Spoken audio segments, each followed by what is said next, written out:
Greetings, fellow rebels, and welcome to the woods. I wanted to give a little bit more depth to our discussion on desire and longing because I think it's warranted. Now, we talked about the energy, the emotion of anger being something that galvanizes action. It's when we pull energy in from the universe in order to handle a crisis, in order to shift the reality around us to affect something that we need to do to get the train back on the rails.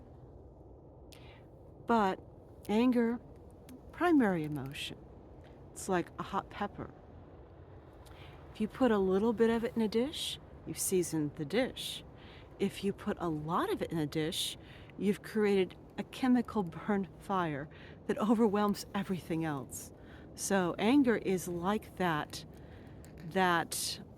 little bit of fire that has raged out of control and is dominating the current reality. And that's what you want it to do. It allows you to act in ways that resolve a crisis. But if you take a little sliver of that emotional energy, that little sliver that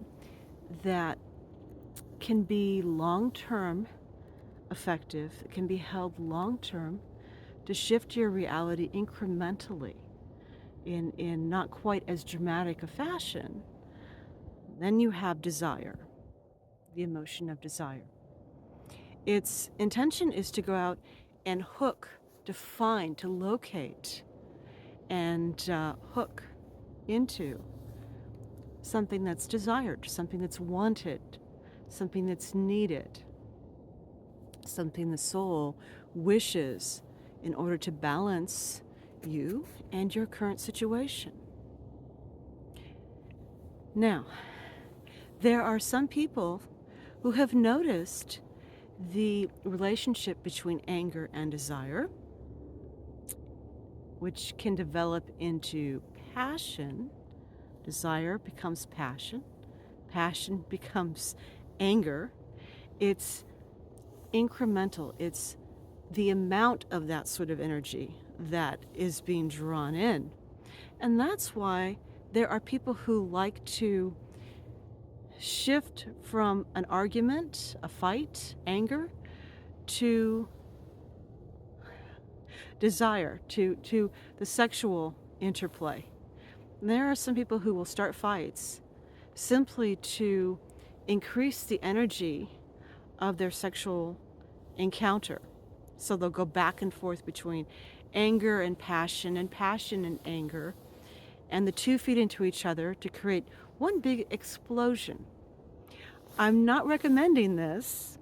I'm simply saying that there are some thrill seekers who like that particular practice. Now, if desire, which can become passion, is all about throwing energy out, seeking,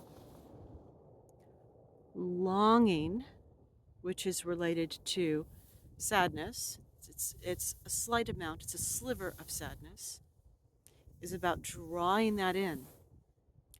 Sadness is about processing and allowing an empty space within you and readying it for the transformation that will come when that space once again has something that will match it, that will fit with it, that will come into that empty space.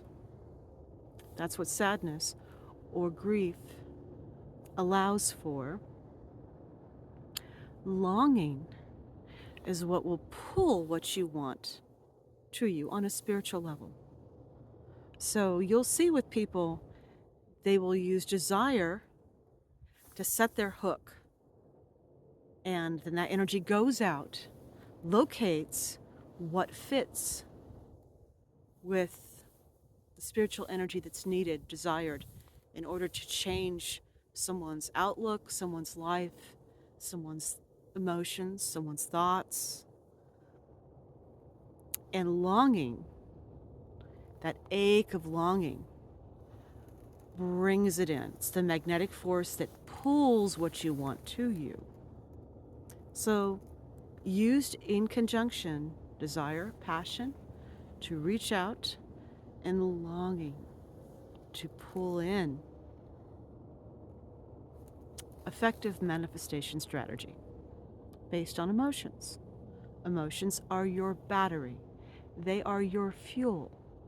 Without them, your creativity, your ability to manifest and create your life to be the way you want it to be, to create yourself the way you want it to be, will not be as effective and will not be as strong.